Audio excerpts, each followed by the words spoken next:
MCQs भी बन सकते हैं, शॉर्ट क्वेश्चन भी बनते हैं इस टॉपिक से।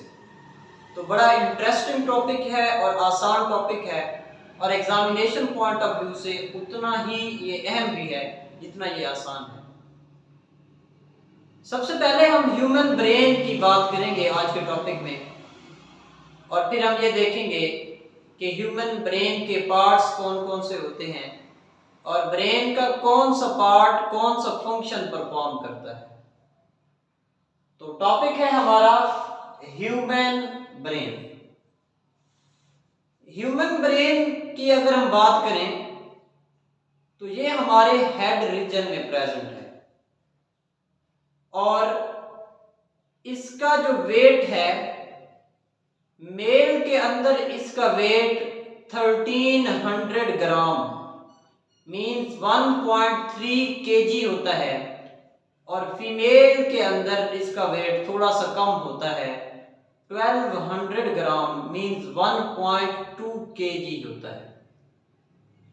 और ये जो ब्रेन है 25 ईयर की एज तक इसमें इजाफा होता रहता है, इसका वेट बढ़ता रहता है। और ब्रेन हमारे बॉडी का वाइटल ऑर्गन है। हमारी जितनी भी एक्टिविटीज होती हैं उन सारी एक्टिविटीज को हमारा ब्रेन कंट्रोल कर रहा होता है। हमारा चलना, हमारा फिरना, उठना, बैठना, जागना, दिल की धड़कन, सांस की रफ्तार, इवन हम कोई भी काम करते हैं तो हमारे हर काम को, हमारी हर एक्टिविटी को हमारा ब्रेन कंट्रोल कर रहा होता है।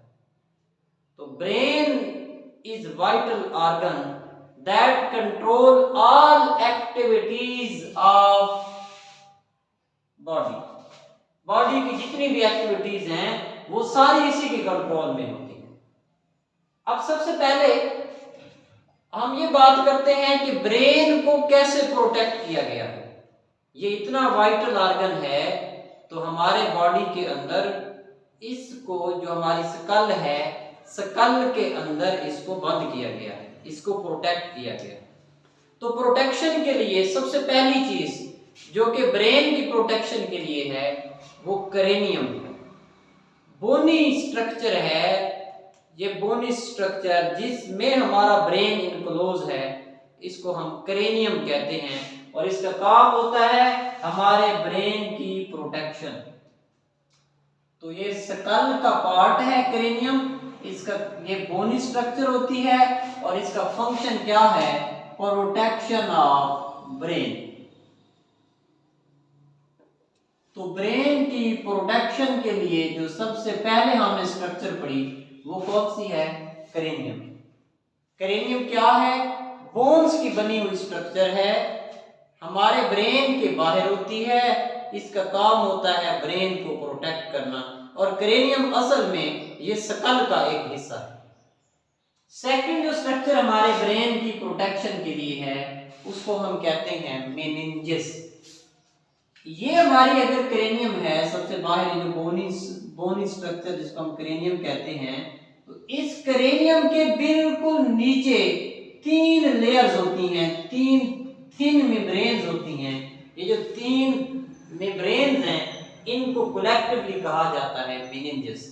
3 लेयर्स होती हैं, एक आउटर, मिडल और इनर, 3 लेयर्स होती हैं मेनिंजेस की और इनका काम भी यही होता है कि ये हमारे ब्रेन को प्रोटेक्ट करती हैं।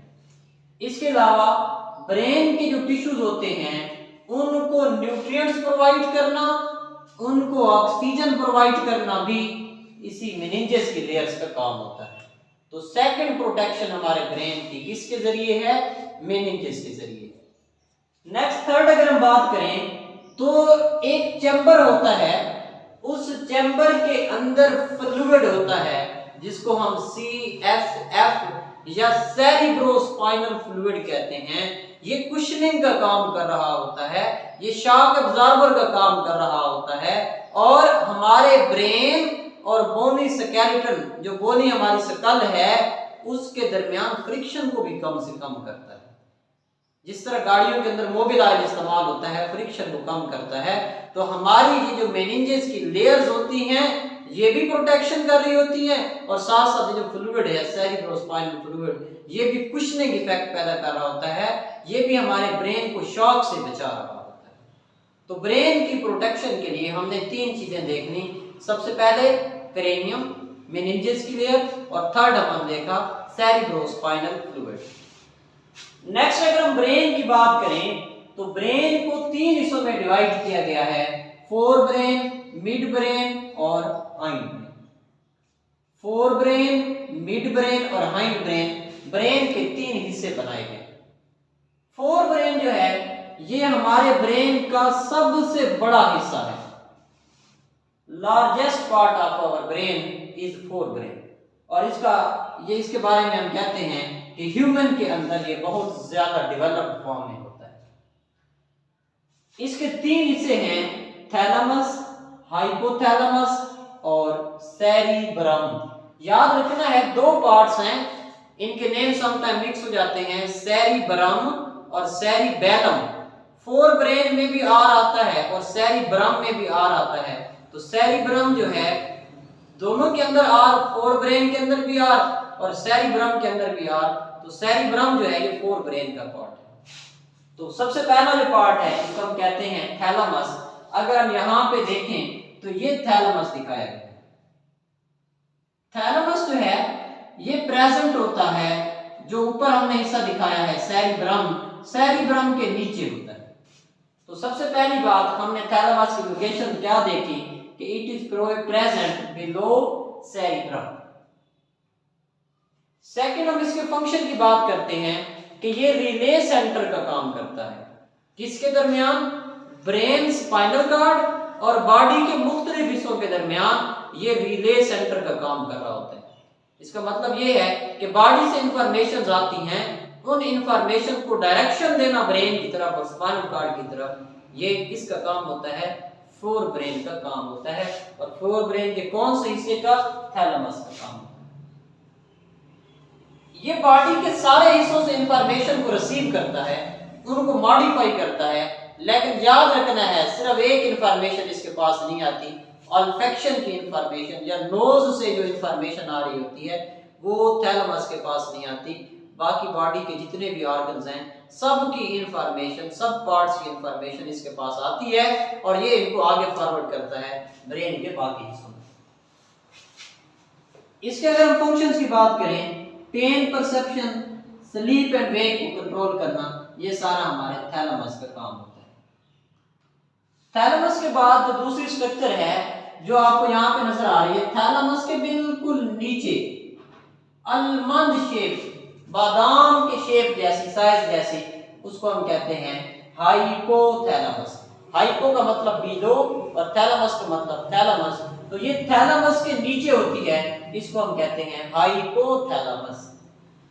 इसका जो साइज है वो अलमंद शेप होता है। बड़ा इंपॉर्टेंट एमसीक्यू है यहाँ से कि फोर ब्रेन का वो कौन सा हिस्सा है जो नर्वस सिस्टम को जोड़ता है एंडोक्राइन सिस्टम के साथ, तो वो हाइपोथैलेमस। हाइपोथैलेमस का मेन फंक्शन क्या है? ये नर्वस कोऑर्डिनेशन को जोड़ता है केमिकल कोऑर्डिनेशन के साथ। इसके अलावा पिट्यूटरी ग्लैंड की जो सेक्रीशंस होती हैं उनको भी हाइपोथैलेमस कंट्रोल कर रहा होता है। और नेक्स्ट हम बात करते हैं रेक, पेन, प्लेजर, सारो, इन फीलिंग्स को भी कंट्रोल करना हाइपोथैलेमस का काम होता है।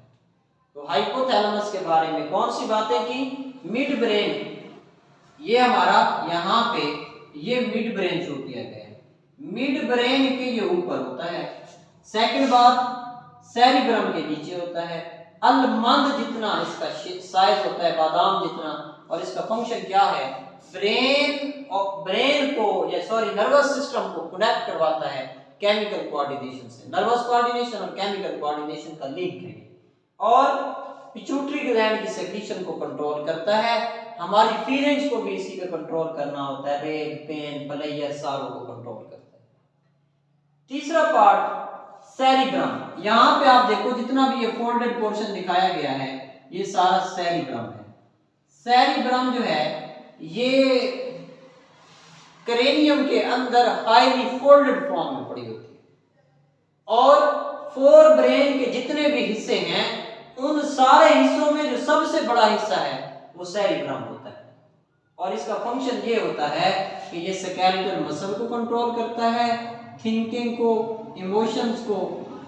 अगर हम इसके देखें तो इसको समटाइम दो हिस्सों में डिवाइड किया गया है, एक लेफ्ट और एक राइट। ये जो हिस्से जब इनको हम डिवाइड कर देंगे तो ये सेरिब्रल हेमिस्फीयर बन जाएंगे, लेफ्ट सेरिब्रल हेमिस्फीयर और right cerebral hemisphere. Left cerebral hemisphere body की राइट साइड को कंट्रोल करेगा और राइट सेरिब्रल हेमिस्फीयर बॉडी की लेफ्ट साइड को कंट्रोल करेगा। अब इसके अंदर दो तरह का मैटर प्रेजेंट होता है, एक को हम कहते हैं ग्रे मैटर और दूसरा हमारे पास है व्हाइट मैटर। इसको हम थोड़ा सा देख लेते हैं कि ग्रे मैटर और व्हाइट मैटर।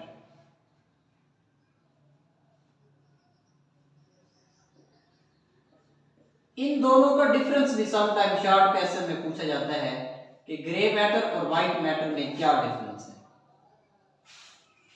ये हमारा सेरिब्रम है।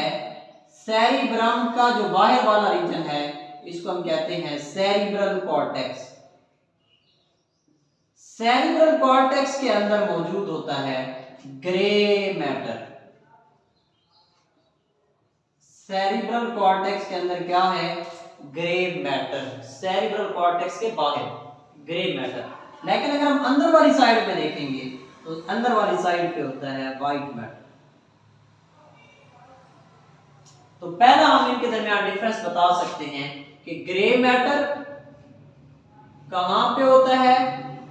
Outside the cerebrum. ये सेरिब्रम है, सेरिब्रम के बाहर मौजूद होगा ग्रे मैटर। और इसके अंदर जो एक्सॉन्स होते हैं वो नॉन माइलिनेटेड एक्सॉन्स होते हैं। जैसे हमने पढ़ा था कि एक्सॉन के ऊपर माइलिन की कवरिंग होती है, तो यहां पे जितने भी एक्सॉन होंगे उनके ऊपर माइलिन की कवरिंग नहीं होगी। इसी रीजन में सेल बॉडीज भी होती है। लेकिन अगर हम इसको कंपेयर करें व्हाइट मैटर के साथ तो व्हाइट मैटर में एक बात सेरिब्रम के अंदर होता है, इनसाइड। वो आउटसाइड था, ये इनसाइड सेरिब्रम। और इसकी जितनी भी एक्सॉन्स होंगी वो माइलिनेटेड होती है, माइलिनेटेड एक्सॉन्स होगी। तो ये हमने देख लिया कि सेरिब्रम के अंदर दो तरह का मैटर, सेरिब्रम से रिलेटेड दो तरह का मैटर है। एक वो जो सेरिब्रम के बाहर होता है, एक वो अंदर होता है। जो बाहर है वो ग्रे मैटर है। ग्रे मैटर में दो चीजें आती हैं, जो एक्सॉन्स हैं वो नॉन माइलिनेटेड हैं और सेल बॉडीज होती हैं इसमें। और सेकंड व्हाइट मैटर जो है ये सेरिब्रम का वो हिस्सा होता है जो इनसाइड होता है, अंदर वाली साइड पे। और इसके अंदर जितने भी एक्सॉन्स होंगे वो सारे माइलिनेटेड होंगे, नॉन माइलिनेटेड नहीं होंगे। सेरिब्रम के साथ 4 लोब्स होती हैं। सेरिब्रम आप ये कह सकते हो कि डिवाइडेड है, या इसको फर्दर 4 लोब्स है इसमें। एक लोब है फ्रंटल लोब, इसको हम देख लेते हैं लोब्स।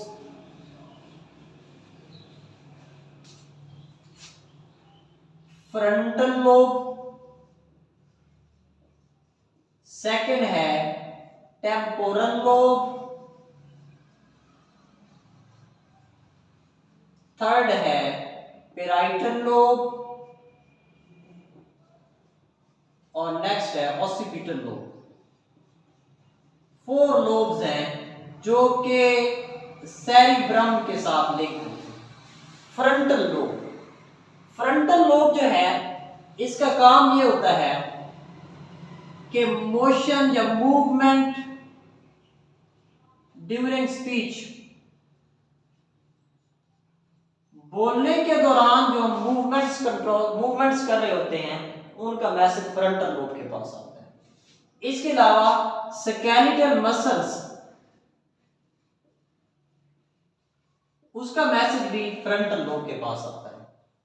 नेक्स्ट है टेम्पोरल लोब। इसके पास 2 मैसेज आते हैं। एक मैसेज आता है नोज का, मतलब ऑल्फैक्शन का मैसेज, और सेकंड इसके पास मैसेज आता है हेयरिंग का, सुनने का मैसेज, मतलब ईयर्स का मैसेज। थर्ड है पेराइटल। पेराइटल के पास मैसेज आता है स्किन के रीजन से, और ऑसिपिटल के पास मैसेज आता है विजन का, मतलब आईज का मैसेज आता है। तो 4 लोब होती हैं, फ्रंटल, टेम्पोरल, पेराइटल और ऑसिपिटल। फ्रंटल के पास मूवमेंट ड्यूरिंग स्पीच और स्केलेटल मसल का मैसेज है। टेम्पोरल लोब के पास नोज और ऑल्फैक्शन का मैसेज आएगा, मतलब हेयरिंग और एयर से रिलेटेड। पेराइटल स्किन और ऑसिपिटल लोब इसके पास विजन यानी आईज का मैसेज आएगा। ये तो था हमारा फोर ब्रेन। अब इसके बाद सेकंड पार्ट है ब्रेन का, जो कि है मिड ब्रेन।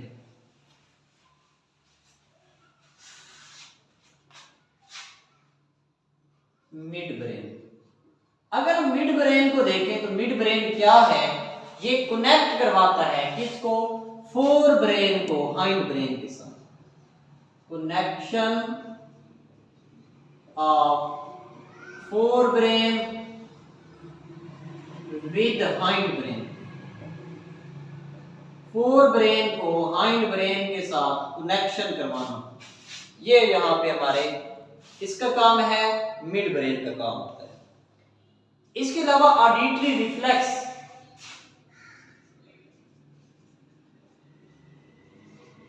और हमारी जो पोस्चर है इसको कंट्रोल करना भी मिड ब्रेन का काम है। इतना ज्यादा इसके फंक्शंस नहीं है, ऑडिटरी रिफ्लेक्स को और पोस्चर को कंट्रोल करना ये हमारा मिड ब्रेन का काम है। इसके बाद जो ब्रेन का लास्ट पार्ट है उसको हम कहते हैं हाइंड ब्रेन। हाइंड ब्रेन को 3 हिस्सों में डिवाइड किया गया है, मेडुला ऑब्लांगटा,